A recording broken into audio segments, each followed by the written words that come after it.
Hey guys, Professor Bill, Comic Book University, Ravencroft Institute for the Criminally Insane, issue number 1 of, I think, 5, something like that. Yeah, that third issue of the previous, like it just happened last week, that previous Ravencroft thing, it was, the Ruins of Ravencroft, that's what it was. It was so weak by the same writer, same team and all that stuff. I'm just like, dude, it was so weak compared to the previous 2 issues. I really hesitated before actually taking this comic book. I'm just like, do I get it? That's how bad the previous issue was. This issue, it was good. It was actually really good. Does it make me any happier about it? No. Because that third issue was really so bad, I'm wondering, what's the 5th issue of this one going to be like? Anyway, let's get talking about who made this comic book. We'll talk a little bit more about the comic books themselves. Tonight, Saturday, 8 p.m., Eastern Standard Time, on this very channel, podcast The Future of Comic Book Reviews on Comic Book University. Anyway, so we got Frank Thierry on writing, Angel Unzueta, yeah, him, on art. There should really be a pronunciation there, man. I want to respect the guy enough, to say his name the right way. Rachel Rosenberg and Dano Sanchez Almara on colors, VC's Joe Sabino on letters, Kyle Hotz and Dan Brown doing the covers, Kim Jacinto and Rain Barreto doing a variant cover, and another variant cover by Ryan Brown. Graphic design by Anthony Gambino. All right, so we get the exact same crew that we had in the previous 3 comic books, minus the special guests, which didn't really amount to anything. There's a whole bunch of Man-Wolf, John Jameson, he doesn't want to change into Man-Wolf, even when Mr. Hyde, hey, he's back, choking him out. And he doesn't want to, turn back, even though he's about to get choked out, possibly killed, have his head popped off. It looked like he was really just holding on to his shoulder, like, oh, what are you going to do? What are you going to do? And it's like, I'm not going to let you go, but I'm not necessarily going to hurt you. It's funny that... Demolition Man is there, and he actually went after, a little bit of a change. He actually went after Mr. Hyde. I loves me some Demolition Man. He's a cool character as far as a backdrop character, not a main character. So I dig on that. I definitely dig on the D-Man. So for him to show up and he went after Hyde, I'm like, oh, this could be fun. And it was at least played the right way.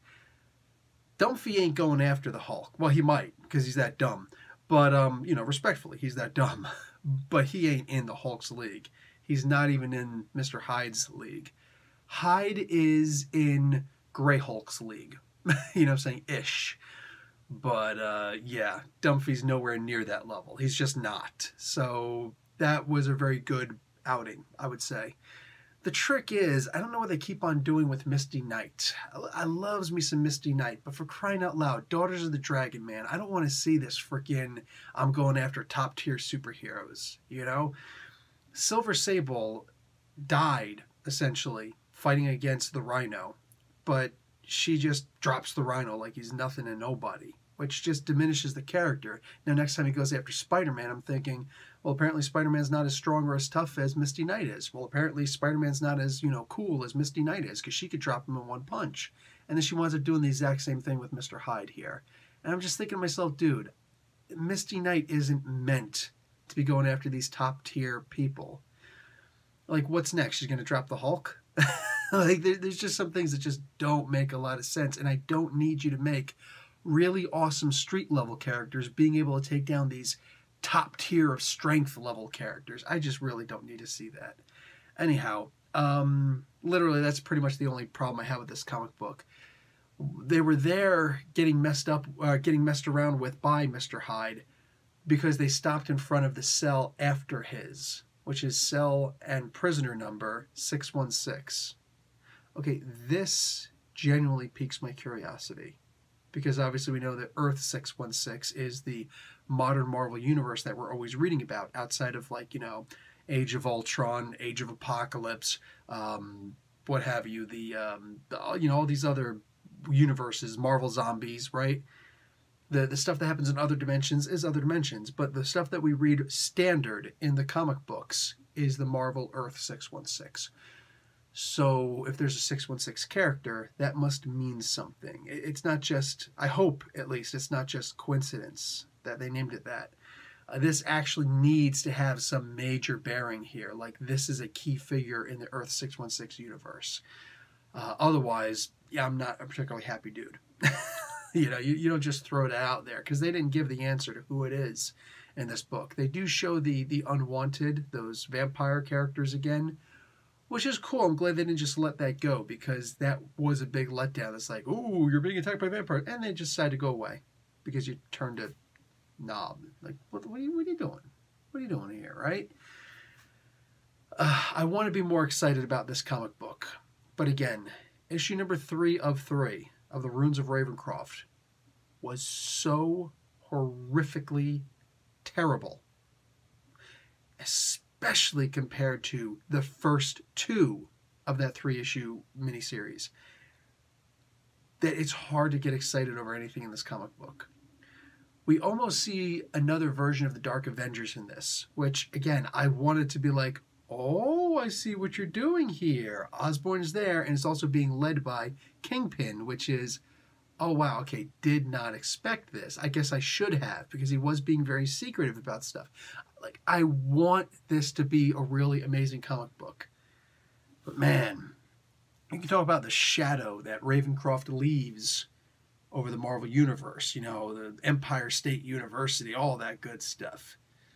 You just look at the shadow that issue number 3 left over this. I'm telling you, man, like, when you screw up on the end of a comic book as badly as they did there, it's hard to get excited over this. Now, I'm going to tell you something right now. Like, just to give you an idea of how bad it was, that issue was, besides looking at my review for that if you did. This issue was really good. And if I didn't read that previous issue, I probably would have, you know, grabbed the next issue with, you know, ooh, can't wait, get my grubby fingers on it. Now, if I do grab it, it'll be with a lot of trepidation, just like how I grabbed this issue. I grabbed it, I had all my comic books in a pile. This is what I do. I grab all my comic books for the This Week in Comics video that I'm going to, you know, show you guys, and then I separate them. Here are books that I'm going to get. Here are books that I'm not going to get. Here are books that I might get, you know, until this pile is empty. And then I'll decide, the books that I might get. I initially put this in the books that I'm not going to get because of how bad issue 3 was.